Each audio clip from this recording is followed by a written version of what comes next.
Hey guys, it's Will. It's Hong Kong Cinema Appreciation Society. Welcome back to the Laundry Room. I'm here with kind of an impromptu video. I learned earlier today, that Chor Yuen passed away, which made me really sad, honestly. And so I just decided to do a video about it kind of at the last minute as a tribute to Chor Yuen. So Chor Yuen, if you're unfamiliar, he was a director, he was a writer, he was an actor. He is probably, well, definitely most famous for his work with Shaw Brothers. He made a ton of Shaw Brothers films. And Chor Yuen has a very special place in my heart because when I first really got into Shaw Brothers films, he was the first filmmaker whose work stood out to me as being a unified work of a single filmmaker. And a part of that, I think he has a very unique visual style and he has a very unique narrative style. The first film of his I saw, I believe, was Black Lizard, which is my personal, for me, of the Shaw Brothers films I have seen, the most underrated of the Shaw films. I love that movie. I think that's a really, really fantastic film and a really underrated film. And I think that the script for that film is incredible. And I think I did a video actually at one point where I talked about why I love that film so much. And then I saw Death Duel, which really blew me away. I saw Bat Without Wings, Clan of Amazons, Sentimental Swordsman, Clans of Intrigue, Web of Death. Like, these are among like my personal favorite Shaw Brothers films. I just love them because I love what he brings to those films through his voice as a writer and a director. He also directed Diary of a Big Man, which is a Chor Yuen film, which is a movie you might be familiar with. And he did a movie that I've reviewed on this channel called Bloodstained Trade Winds. That was his last film that came out in 1990. That's a heroic bloodshed film. Lesser known heroic bloodshed film. Alex Fong is in it. Y.C. Lee, I think Lo Lei is in it, and I really liked that movie a lot. And that's for me, that's like a movie I have a big soft spot for because I know it's not a perfect movie, but I just really enjoyed it. He is also an actor. He played the villain in Police Story 1 and 2. So that's actually probably, if you were to Google Chor Yuen, I would imagine that most people who watch this channel, that's where you'll recognize him from. He was also very good friends with Bruce Lee, so you'll see a lot of pictures of him and Bruce Lee. He made a film called, this is something else that I was actually just learning after he passed away today. Because again, I'm in no means an expert on the history of Hong Kong cinema, especially when you go way back into the 70s, the 60s. Like, he was making movies in the 50s. He was making movies in the 60s. His career spanned, what, 50s, 60s, 70s, 80s, into these 5 decades, right? And as an actor, even 6 decades, because it went into the 2000s, I believe. So from what I was reading today, he was hugely influential and important in the championing of Cantonese language cinema. So if you read about the history of these films, or if you watch the releases like the Jimmy Wang Yu films and stuff like that, a lot of them were in Mandarin. And I think from what I understand, the main reason for that was the Mandarin market was just bigger. There's more people who speak Mandarin, right? So they were selling those films to a bigger market, even though they were making them in Hong Kong predominantly, where people speak Cantonese. In 1973, and again, this is stuff I'm reading, so if I'm wrong about my history, please do tell me, but Chor Yuen made a film called The House of 72 Tenets, I believe, which was a remake of another film, with I think the same name maybe, which was a comedy. That film actually made more money at the Hong Kong box office than Enter the Dragon, which came out the same year. It was the #1 box office hit of the year.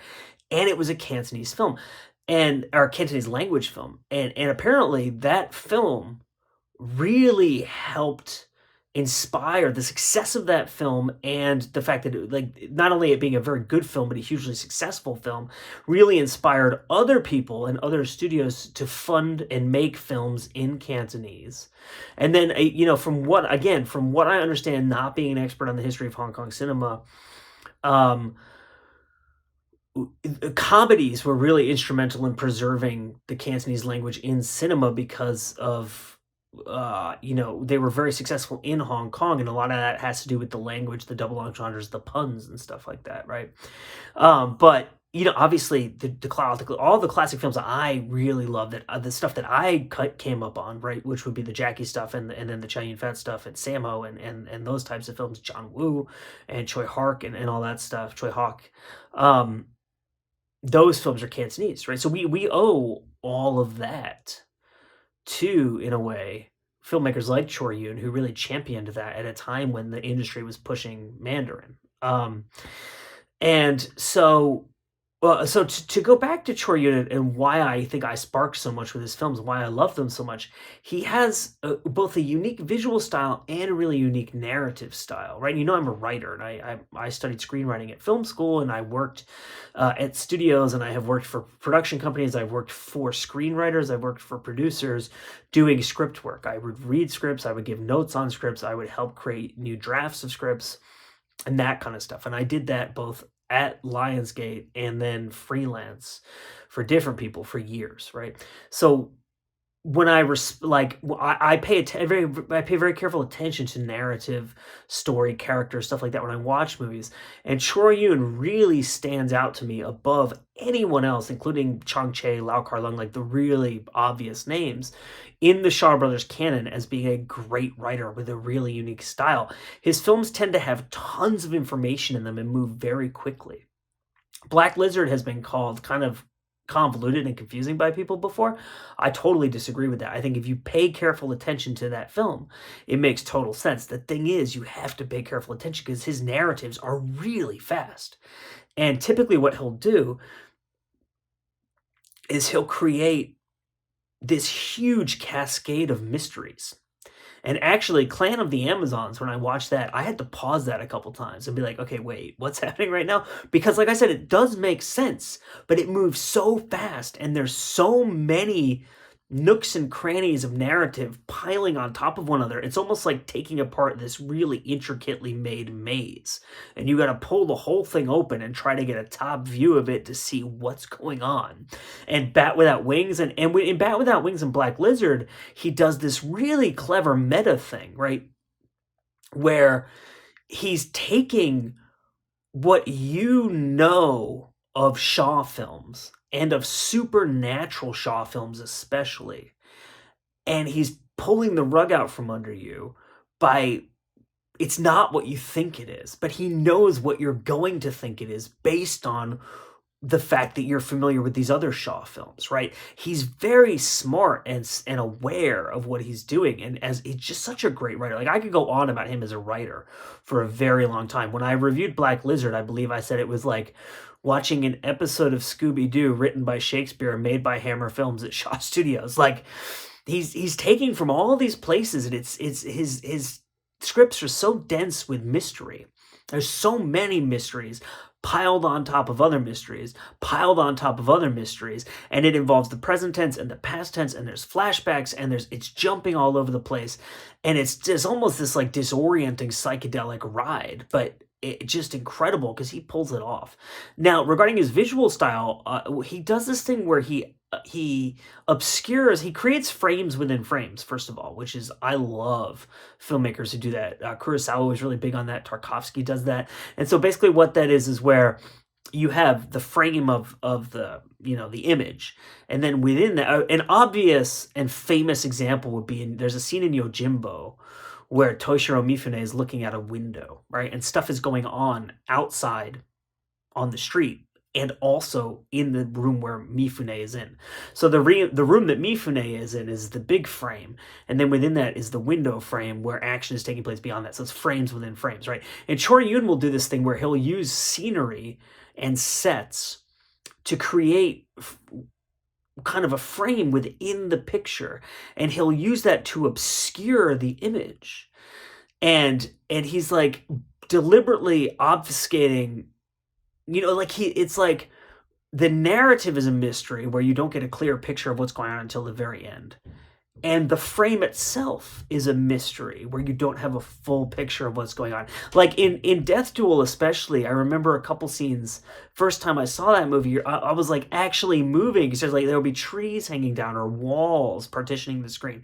And I'm like looking, being like I'm so engaged in the movie that I'm like, I want to see around that wall. I want to know what's going on. Like, he's very clever at, it's almost like he's messing with your head, but in a fun and playful way. So anyway, this video really does just exist to pay tribute to Chor Yuen. May he rest in peace. Such an incredible filmmaker. Has given me personally so much joy over the years, and I know has given tremendous amounts of joy to millions, tens of millions, hundreds of millions of people, I don't know, all over the world. And for me, really, my favorite Shaw Brothers filmmaker. And I would argue, and I'm not going to get into this in this video because it's not the purpose of this video, but I would argue that he is a better filmmaker than Chang Cheh and Lau Kar Leung in terms of writing, visual style, visual design, narrative, like all of those different aspects combined. Like Lau Kar Leung obviously is superior with the martial arts and with the just kind of insanity of the action. And Chang Cheh is like a master of violent, brutal martial arts films, right? And kind of like action films. But Chor Yuen, I think, just had this unique, kind of strange vision that was really, truly fascinating and incredible. And I just love his films so much. So in the comment section, like I thought it would be kind of cool to use this space here on YouTube with this video and these comments for people, if they want to pay tribute to Chor Yuen. What are your favorite films of his? Why? What has he meant to you over the years? What do you think his impact has been on the industry and on cinema in general? And yeah, I mean, that's basically it, honestly. I didn't prepare much for this video. I wanted it to be more just kind of my raw thoughts on him as a filmmaker. So my name is Will. This is Hong Kong Cinema Appreciation Society. Again, rest in peace to the most incredible Shaw Brothers director, writer, and director and writer of films outside of Shaw Brothers before Shaw, before he came to Shaw, and thereafter as well, as an actor, and as just a huge, and from what I understand, very much beloved personality within the Hong Kong film industry. Chor Yuen passed away February 21st. I don't actually know what the date was because of the time difference with Hong Kong, but I believe it's February 21st of 2022. So there you go. As I said, thank you for watching, and we'll see you next time.